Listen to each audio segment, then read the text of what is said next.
அனைவருக்கும் வணக்கம். அதிமுக தொண்டர்களின் உரிமை மீட்பு குழுவினுடைய தகவல் தொழில்நுட்ப பிரிவு மாநில பொறுப்பாளர் சுசேனி அவர்கள் அவருடைய ஃபேஸ்புக் தளத்தில் ஒன்று பதிவிட்டிருக்காங்க. எதுக்காக அந்த பதிவுகள் போட்டிருக்காங்க அப்படின்னா, திடீர்னு 2 நாளைக்கு முன்னாடி எடப்பாடி பழனிசாமி ஐயா ஓபிஎஸை பார்த்து செய்தியாளர் சந்திப்பில் சொல்கிறார். அவர் என்ன சொல்கிறார் அப்படின்னா, கட்சிக்கும் இந்த புரட்சித் தலைவி அம்மாவுக்கும் புரட்சித் தலைவர் எம்ஜிஆருக்கும் அவர் விசுவாசமாக இருந்ததில்லை. அவர் என்னைக்குமே விசுவாசமா இருந்தது இல்லைங்க. அவர் சுயநலத்துக்காக இருக்கிறவர். அதனால தான் இரட்டை இலை சின்னத்தை எதிர்த்து ராமநாதபுரத்தில் போட்டியிட்டாரு. விசுவாசம்னா என்னன்னே தெரியாது அவருக்குன்னு சொல்லி செய்தியாளர் சந்திப்பில் எடப்பாடி பழனிசாமி சொல்றார். இது ஏகப்பட்ட பேர் இதற்கு தரமான பதிலடிகளை கொடுத்துட்டாங்க. யாருக்குப்பா விசுவாசம் இல்லை, உனக்கு தான் விசுவாசம் இருக்கா அப்படின்னு சொல்லி. இன்னைக்கு ஃபேஸ்புக் தளத்தில் தகவல் தொழில்நுட்ப பிரிவினுடைய மாநில பொறுப்பில் இருக்கக்கூடிய சுசைனி அவர் ஒரு பதிவை வெளியிட்டிருக்கிறாங்க.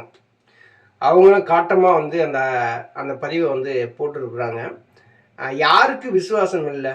விசுவாசத்தை பற்றி எடப்பாடி பழனிசாமி பேசலாமா? 4 ஆண்டு காலம் ஆட்சி நடத்துறதுக்கு காரணமாக இருந்த ஐயா ஓபிஎஸ் அவர்களோட முதுகுல குத்துன எடப்பாடி பழனிசாமி விசுவாசத்தை பற்றி பேசலாமா? 10.5% இடஒதுக்கீடு ஒரு குறிப்பிட்ட சமுதாயத்துக்கு கொடுத்து அந்த இடஒதுக்கீட்டை அனுபவிக்க முடியாதுன்னு தெரிந்துமே கூட்டணி கட்சியினுடைய முதுகலை குத்துன எடப்பாடி பழனிசாமி நீங்க விசுவாசத்தை பத்தி பேசலாமா? புரட்சித் தலைவர் எம்ஜிஆர் அவர்கள் தொண்டர்களுக்கு கொடுத்த அந்த உரிமையை பறித்து அந்த விதிகளையே மாற்றி தனக்கு தகுந்தாற் போல் மாற்றி அமைத்து கொண்ட எடப்பாடி பழனிசாமி விசுவாசத்தை பத்தி பேசலாமா? பொதுக்குழு உறுப்பினர்களும் செயற்குழு உறுப்பினர்களும் எல்லாரும் சேர்ந்து அந்த கௌரவமான அந்த பொதுச் செயலாளர் பதவியை அம்மா அவர்களுக்கே நம்ம கொடுத்துடணும் சொல்லிட்டு திரும்ப அந்த அபகரிப்பு, அந்த பொதுச் செயலாளர் பதவியை அபகரிக்கிறதுக்காக நீங்கள் கட்சியை 2ஆ உடைத்து, தொண்டர்களை 2ஆ உடைத்து இன்னைக்கு கட்சி அதல பாதாளத்துக்கு போகிற அளவுக்கு கொண்டு வந்த எடப்பாடி பழனிசாமி நீங்கள் விசுவாசத்தை பற்றி நீங்கள் பேசலாமா? எடப்பாடி பழனிசாமி தலைமையில் சந்தித்த எல்லா தேர்தலிலுமே அதிமுக மிகப்பெரிய தோல்வியை சந்திச்சுட்டு வருது. இதில் எடப்பாடி பழனிசாமி நீங்கள் விசுவாசத்தை பற்றி பேசலாமா? விசுவாசம் அப்படின்னா ஐயா ஓபிஎஸ் தான். 4 ஆண்டு காலம் ஆட்சி நடத்த காரணமாக இருந்த ஐயா ஓபிஎஸ் அவர்கள் பொதுக்குழுவில் வச்சு அவமரியாதை செய்து அவர்கள் பார்த்து ரசித்த எடப்பாடி பழனிசாமி விசுவாசத்தை பற்றி பேசலாமா? ஓபிஎஸ் என்பவர் இல்லை அப்படின்னா எடப்பாடி பழனிசாமி இன்னைக்கு அட்ரஸே கிடையாது, அரசியல் அனாதையாக இருப்பார். நீங்கள் ஓபிஎஸை பற்றி விசுவாசம் இல்லைன்னு சொல்லலாமா?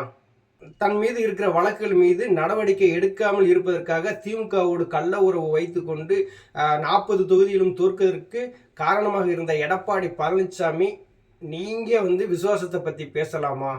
விசுவாசம்னா கிலோ என்ன விலைன்னு கேட்குற எடப்பாடி பழனிசாமி விசுவாசத்தை பற்றி பேசுகிறதா ரொம்ப ஆச்சரியமாக இருக்குது. எடப்பாடி பழனிசாமி பொறுத்தவரை விசுவாசம்னா என்னன்னு தெரியாது. அவருக்கு விசுவாசம் என்ன அப்படின்னா, அவர்கள் கூட இருக்கிற ஆட்கள் நமக்கு விசுவாசமாக இருக்கிறாங்களா, நம்ம கொடுத்த காசுகளுக்கு விசுவாசமாக இருக்காங்களா, அப்போ எல்லாருமே விசுவாசமாக இருக்கிறதுனால அவருக்கு ஜாயிண்டாக பேசுறதுனால தான் அதுதான் விசுவாசம்னு சொல்லி நினைக்காரு போல.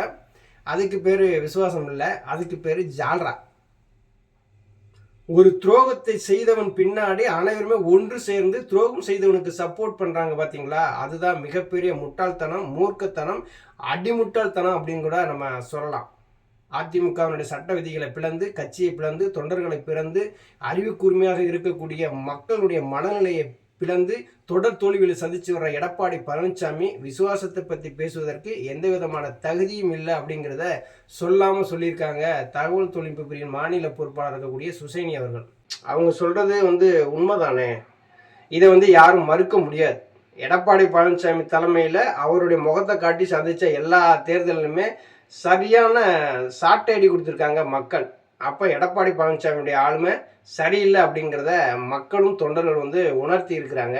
இனியும் எடப்பாடி பழனிசாமி திருந்தலை, நான் தான் பொதுச் செயலாளராக இருக்கணும் அப்படின்னு ஆசைப்பட்டாருன்னா நல்லா ஒரு குழியை தோண்டி அதிமுகங்கிற அந்த இயக்கத்தை உள்ளே போட்டு அப்படியே புதைச்சிட வேண்டியதான். எப்படியாவது புதகுழிக்கு தள்ளிடுவார். நன்றி, வணக்கம்.